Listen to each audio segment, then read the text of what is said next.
guys a duplex here in the Houston area, and it's only 20 minutes from downtown Houston.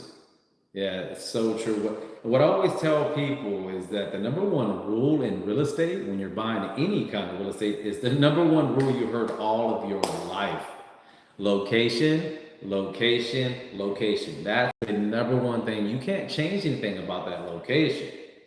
Now, what I like about this property, of course, is 2,000 square feet of living space. Very, very important.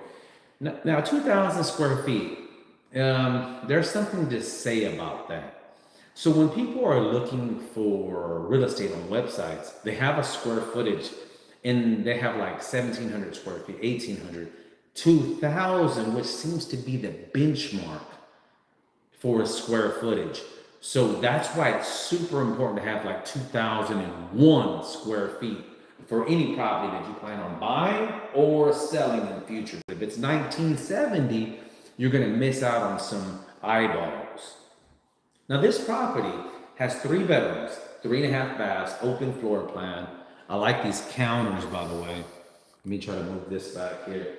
Has this open floor plan, granite counters, stainless steel appliances, which is really important nowadays because, the misses, they want a home a little bit outdated. Not only do they want it to generate income, the other unit, remember I said it's a duplex, so you get 2 units. That unit over there is rented out for nearly $2,000 a month here in Houston. So you can either do one or two things. You can either live here, almost rent-free in this other unit, or you can rent this unit and that unit, and then you're positive cash for like $1,000. You see where I'm going with that? So you might be thinking, well, Alan, that doesn't sound like a lot of money, $1,000 for buying a house and all that good stuff.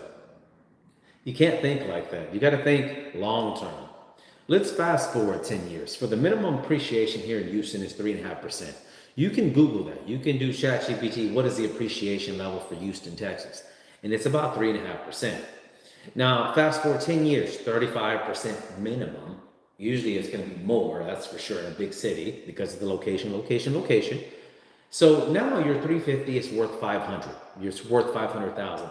But it doesn't stop there. You see, now the tenants have been paying your mortgage down for you. So now you only owe $300,000, and now this house is worth $500,000. You have $200,000 in your capital gains account, and this is how the rich get richer. You gotta stop thinking, how do I get rich now? Fast. It doesn't happen like that. I mean, the Trumps, everybody who got really wealthy, it's in real estate, but they didn't think fast. They think, how about the future? And that's how you need to start thinking. I'm going to show you how to, in 10 years, and we're just going to use basic math. Basic, nothing like out of the ordinary. 10 years, you can make at least $2 million. I'm going to show you, just stay tuned. It's not like rocket science, dude. It's just straight, this is how things work in real estate. I'm a real estate broker, by the way, for 21 years. So I may know a couple of things about real estate. So anyways, okay, so let's talk about it. How do we make this $2 million off this little $350,000 house? Is that even possible? What kind of scam is this guy running? Let's just break it down, okay? All right, so this house, 350, okay? Duplex, it's 2 units. 2 units, 3 bedroom, 3 bath, 2,000 square feet, brand spanking new, stainless steel appliances, all that good stuff. 350.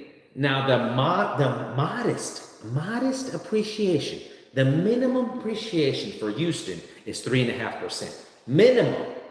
So let's fast forward 10 years. 3.5% times 10, 35% appreciation, right? Your 350 is now worth 500,000 minimum. Okay? Now,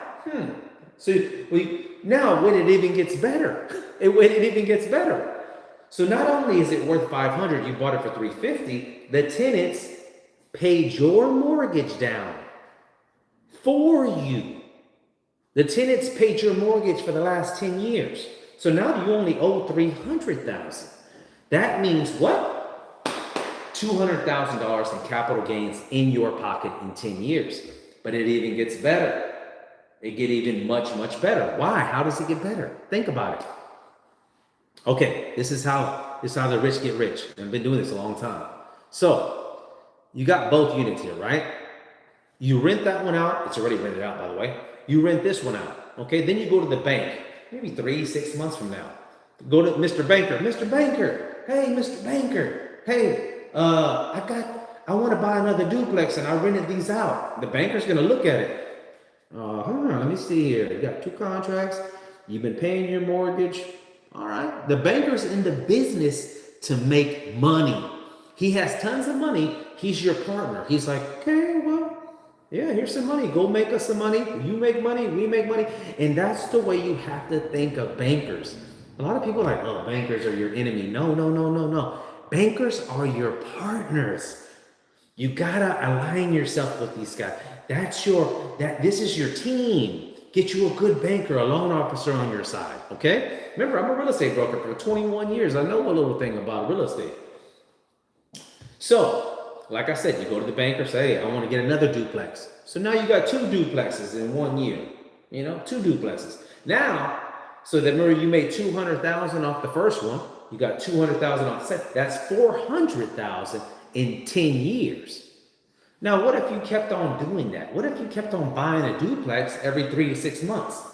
Huh? What if you kept on buying another duplex or a quadplex every 3 or 6 months? That means you could have, let's just say, 10 duplexes every 3 months. That's 30 months. That's 3 years. So in 3 years, less than 3 years, you could have 20 income streams, income doors, because you got 2 units in each property.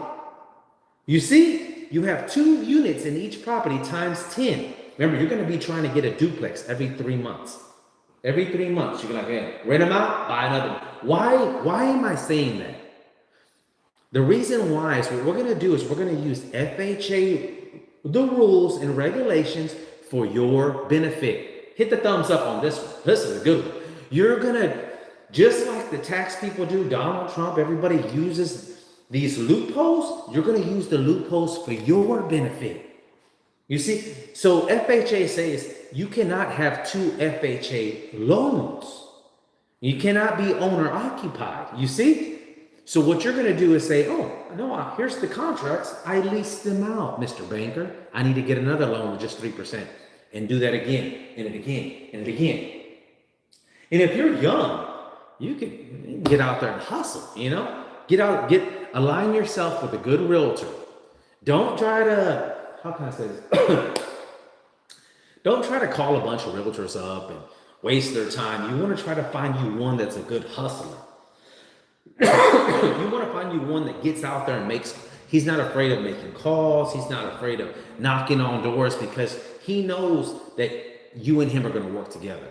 So some things to really consider when buying an investment property. If you have any questions, give me a call anytime. I'm Alan Jimenez, real estate broker, 832-900-3132. Buy a duplex like this, and another one. I'll see you guys in the next one. Bye-bye.